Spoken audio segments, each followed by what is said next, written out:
Hello, bonjour, hola, guten tag.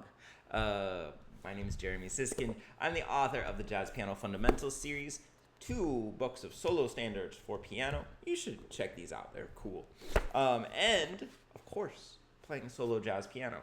And today, I want to talk with you about my most common usage of the tritone substitution and how most jazz students miss out on what I think is the most useful use case for the tritone substitution.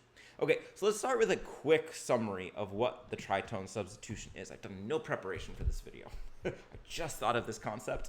No, I didn't think of the concept. I just thought I should teach this. Okay, so the tritone substitution.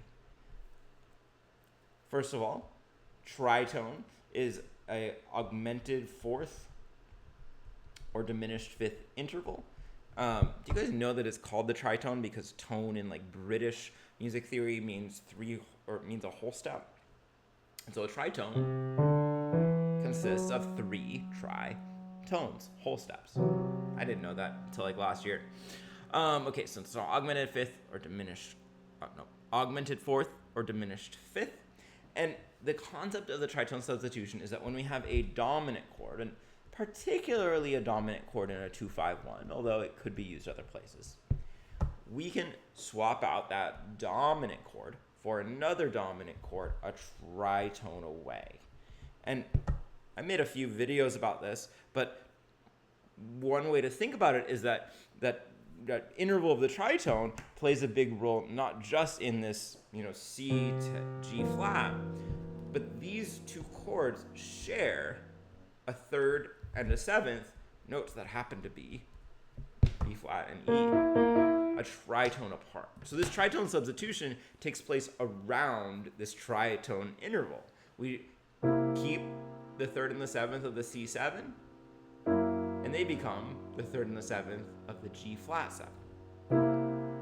So that tritone interval factors in 2 places. Now, here's what I want to talk about today, which is this idea of a substitution, okay? So it's there in the name that you substitute one chord for the other. But this is where I think many jazz students, in my humble opinion, miss the point, which is that a lot of times what I'm doing is a tritone addition rather than a tritone substitution. And this really only applies if you're playing in a solo piano or maybe a duo setting where you're in control of the bass notes as the pianist. Okay, so I could play G minor 7, C7, F major. I could substitute in the G flat, so I could play G minor 7, G flat 7, F major.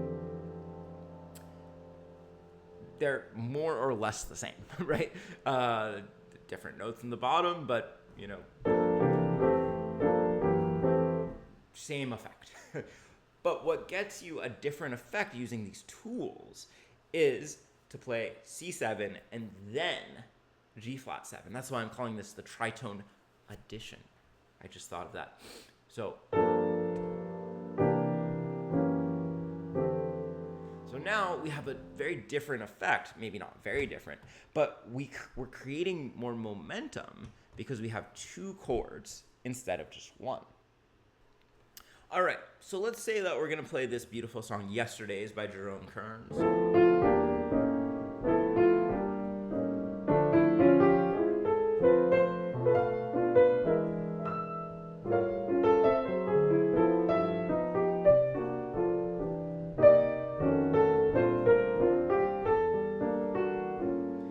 And we're going to use this concept of the tritone addition. So we're going to look for our dominant chord first. So we've got an A7 here. And we're going to add the chord that we would generally think of as the tritone substitution, which is going to be an E flat 7. So each of those chords are going to occupy a beat.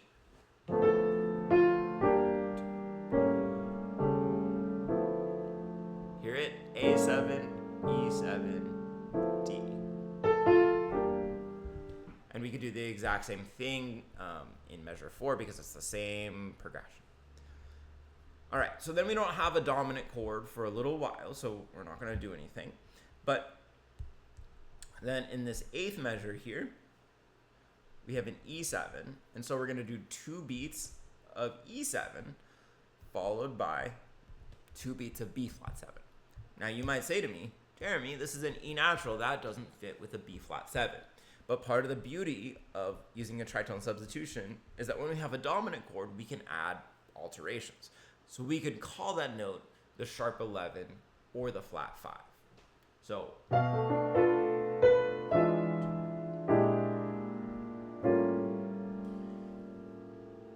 you might have to make some adjustments to your chords that fit the melody notes. But with dominant chords, you can add lots of extensions and lots of alterations.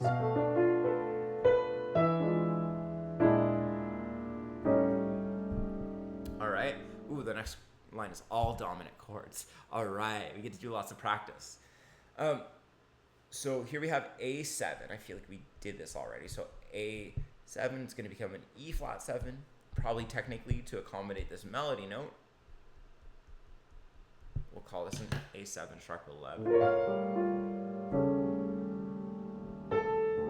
And you probably don't even notice me changing if you're not really listening for it. A7, E flat 7. They have basically all the same notes, it's just a matter of changing bass notes.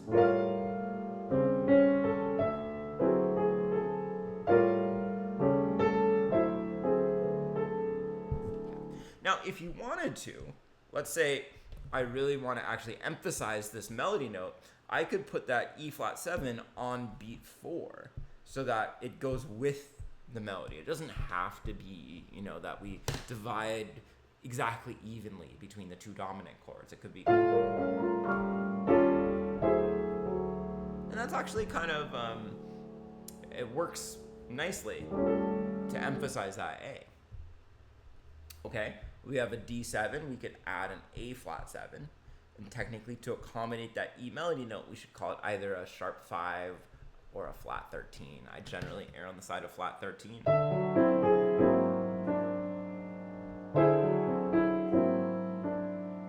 Okay, G7, we're gonna go to D flat 7. And that E would be the sharp 9th of the D flat 7. And then C7 is going to go to F sharp 7, and again, it's going to be a flat 13. So, this line that had 4 chords originally now has 8 chords, and that makes a big difference if we want to create more motion.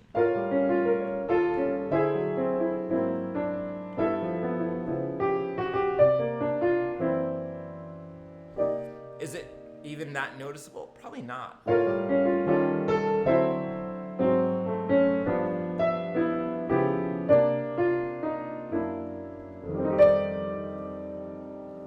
Now, a common question that I've gotten is, do I always have to go in this order? The normal, original chord, then to the tritone sub? And my answer is, I think it's usually the best idea, because the tritone sub is creating a little bit more tension, a little bit more urgency to resolve. So usually, in my experience, better to go from the original chord to the tritone sub. Now, is it going to be a disaster if you do it the other way? Probably not. It'll probably be fine. But that's my recommendation. All right, we got a few more chords here. C minor 7 to F7, and so then we're going to add a B7.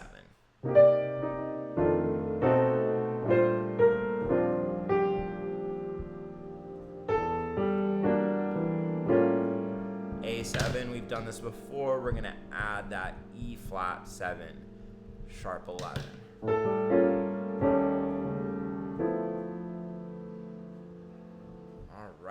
So now we've got this tritone addition going on with all of the dominant chords here. And so let's hear how this sounds.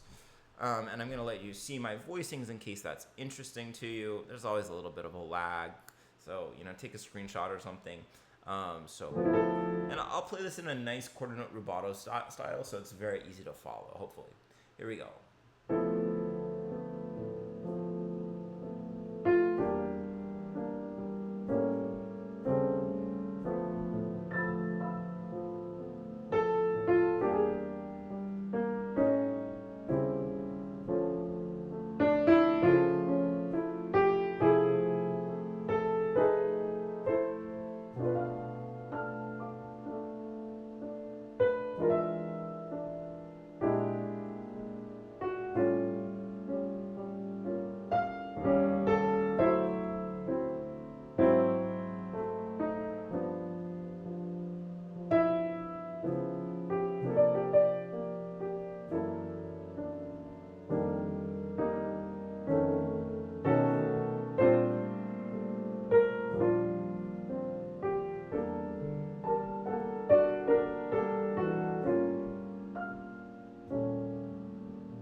when I'm improvising, I can do the same thing. Did you see me go from A7 to E flat 7? Watch.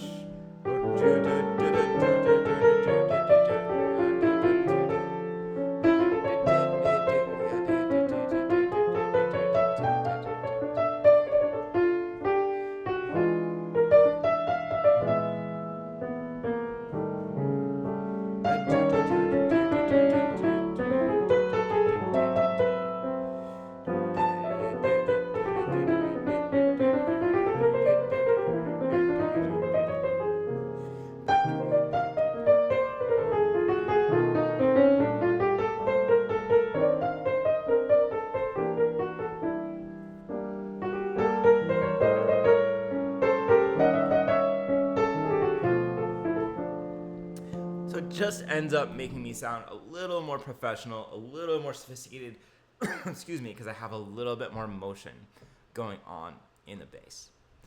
All right, folks, I hope that you enjoyed this video.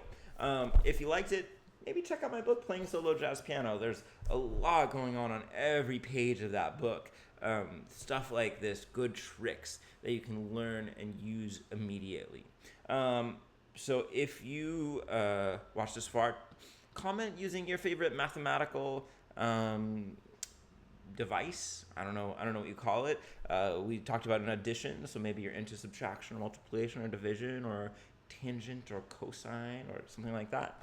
Got a lot of weirdos watching this channel, so let your freak flag fly. Just joking, I love you all.